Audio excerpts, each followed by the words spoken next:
Presta atenção, minha gente, no que eu vou lhes falar. É a história de um pescador que hoje eu vou contar.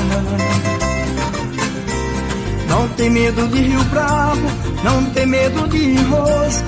Quando ele fisga o vitelo, ele grita: ô garoto! Levanta de manhãzinha pra preparar seu roteiro, senta na beira de um rio e pescar o dia inteiro. Ele só fala a verdade, meu amigo, não se queixe.